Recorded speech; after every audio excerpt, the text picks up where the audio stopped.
Hello, everyone.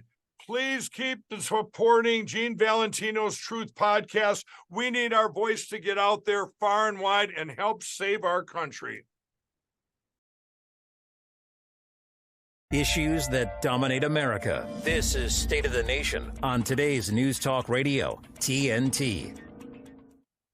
All right, well, welcome back to State of the Nation. It's a brand new year, and we're very happy to welcome a close friend of the program's, Gene Valentino. Gene, of course, is a GOP political strategist and insider. He's a host of the Grassroots Truthcast podcast, and he comes to us from the Sunshine State, the free state of Florida. Gene Valentino, hello, sir. How are you? It's great to see you. Happy New Year, buddy. The free state, gentlemen. Yes. It's good to have you back with us, Gene. Hopefully you had a big New Year's Eve and you're ready to roll. Are you feeling optimistic about the new year? Boy, I'll tell you what, I'm getting ready for showtime here with you guys moments ago. I see this Ms. Claudine Gay, president of Harvard, just resigning. I'm sure you picked up on it. I see a lot of interesting developments kicking in that I think we can share. Can I share a poem? My producer, Deborah Nelson, gave me 4 lines that I thought, she says, hey, here's something to think about. I won't take credit for it. Here's her topic. Strong men make good times. Good times make weak men. Weak men make hard times. And hard times make strong men. So I think we're almost coming full circle. If weak men have made hard times recently, let it be that strong men bring back good times. And that's my wish for 2024. Well, I well think said. We can concur with that. Yeah. We've definitely hit the apex of the pendulum swing there. God, I hope, Gene, I hope we've hit the apex of that pendulum swing, because if it goes any more weak sauce, it's just going to get harder. And now really is the time. You know, that's a famous quote. I'm glad you brought it up. It's one of my favorites. And I sure hope that we're there. Let's start 2024 off in that way. Amen, yeah. Bryan. I agree with you. Yeah, we need, I think if we sit back and just reflect for a bit, we see weak leadership. Oh, we can jab at Trump and Biden, but I'm more concerned about it transcending down to the local level. We need strong leadership at all levels of government, and we've got to stop lowering the standards. This Claudine Gay issue in Harvard is but one example of the lowering of standards that we've tolerated that have made us weaker. And frankly, you know, I've said this to both of you. I'm concerned, gentlemen, that our weakness is being telegraphed to China and to Putin and others, and that they're taking advantage of us in ways we cannot even comprehend. I think while we look at what they're doing abroad, I think their strategy may be working this time. If we we've got to do something before the election, gentlemen. We cannot wait for 2024's election. Not at 300,000 people coming in the month of December, and it may be worse than that because they stopped counting. We're invaded. This is a national crisis. Would someone get off their butts and realize how serious this is? We've got to protect this nation long before a president is chosen in November. Yeah. And I agree with you completely on that, Gene. And I think that, you know, the one thing that I think that we've all been kind of stumbling around in a daze for the last couple of years, ever since Biden got into office, there's been a lot of apathy on the ground. People just throwing their hands up and say, well, screw it, my vote doesn't mean anything. It's time to let go of that apathy and get heavily involved to the extent that each of us can. And I agree, it has to happen before the election. My fear is that what's going down at the southern border, which you bring up, it's going to take a crisis. It's going to take a big Black Swan event before people say, hey, wait a minute. This happened for a reason. We know why it's happening. We know who did it. Time to take action. But I pray God we avoid that Black Swan. But what do you think about that, Gene? Are we in for a world of hurt before it gets better? I've always believed in the notion failure to defend the rights of others may someday result in your rights and my rights not being defended. We've worked so hard at defending other nations and other rights and privileges of all sorts of groups and classes and religions from around the world. But time out, guys. I want to see the rest of the world start supporting us.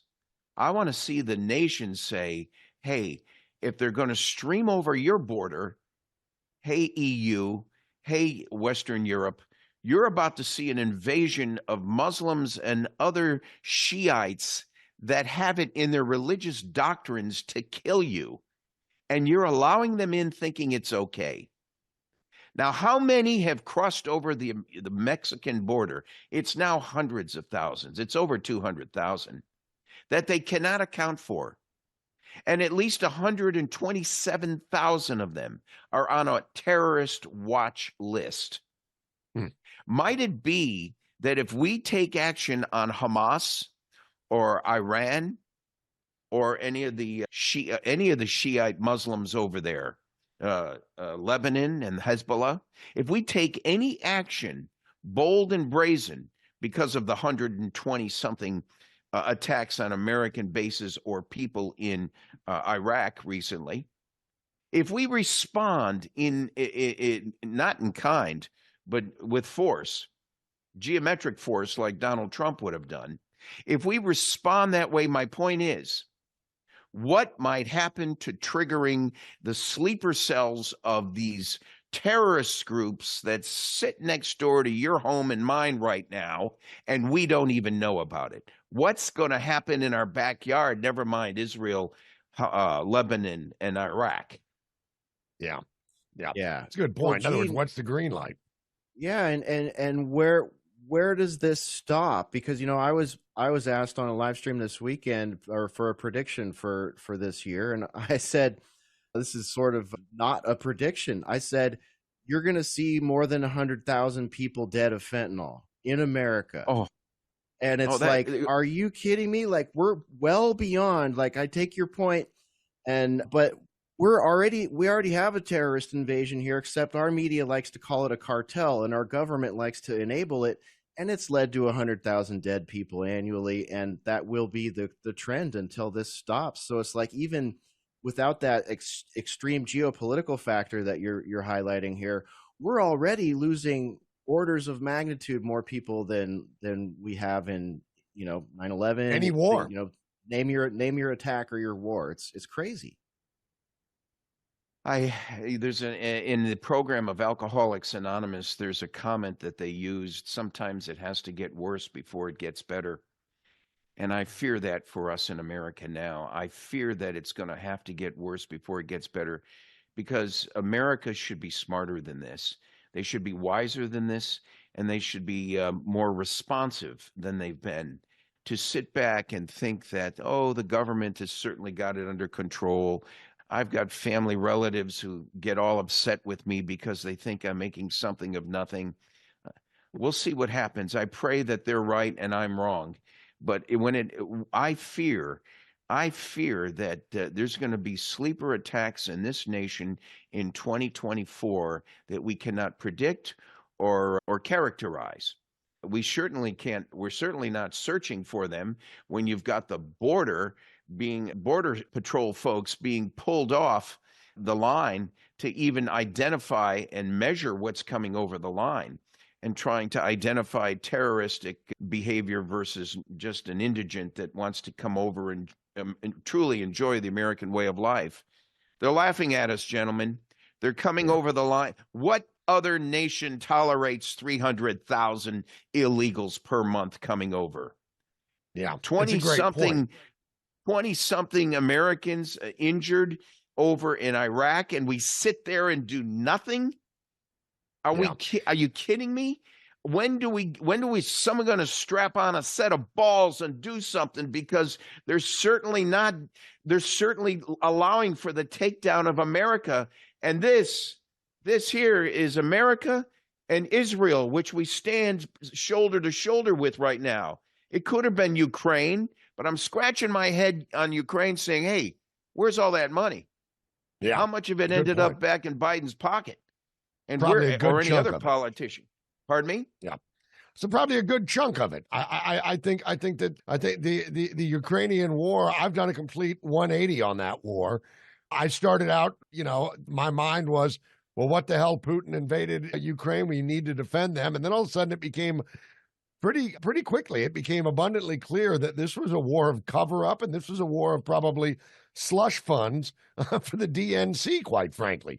But Gene, you bring up a point about this southern border that I think that you're right. I think it might have to get worse before it gets better. I think they are laughing at us overseas. And the thing that makes it all the more troubling is that it seems quite intentional. It seems quite intentional. Here we have the Houthis out of Yemen firing missiles as fast as they can manufacture them or have them delivered from Iran. And we basically just, well, you're allowed to shoot them down, but you can't go after the source of where they're coming from. That's one of their rules of engagement. You can shoot down the missile, but you can't shoot the people that are firing the missile. I mean, I think it's insanity. It's insanity. And the question is, Steve, it's intentional, but by whom?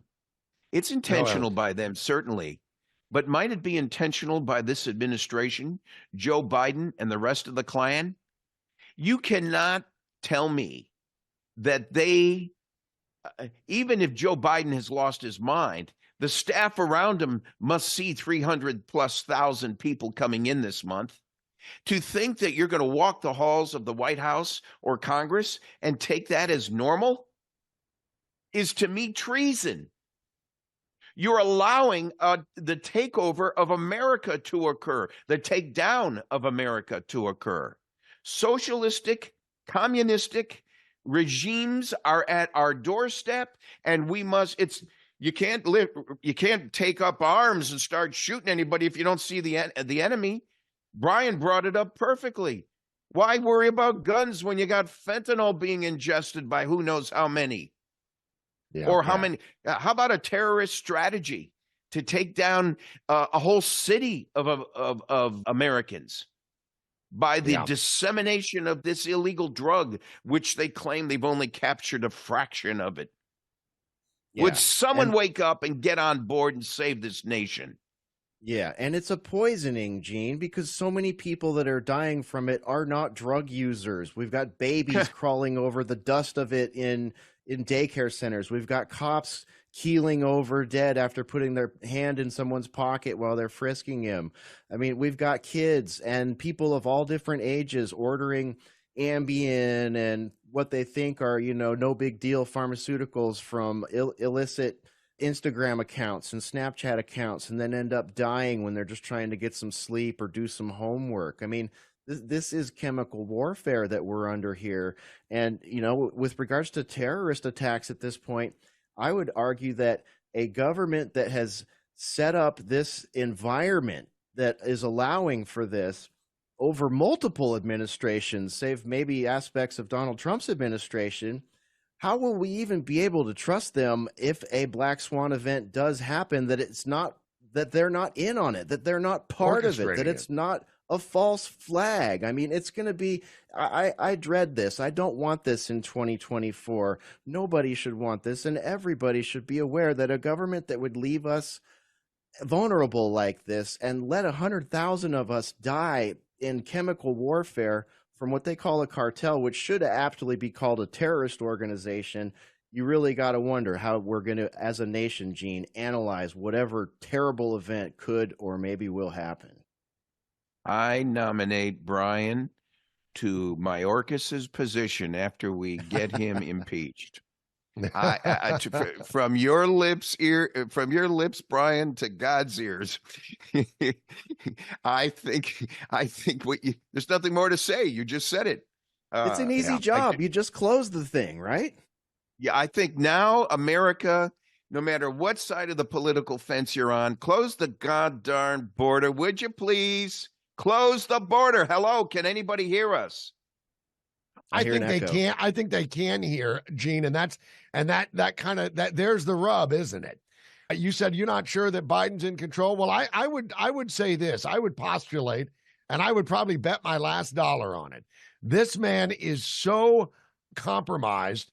there's so much dirt on the Biden entire international family of grift that he dare not do anything that's gonna upset the money train that is coming from China, that is coming from the cartels. He dare not, or else who knows? Maybe somebody in Beijing may release a very embarrassing dossier. And then I think that Martha's Vineyard, the Obama clan and Martha's Vineyard, I think is probably running things from there.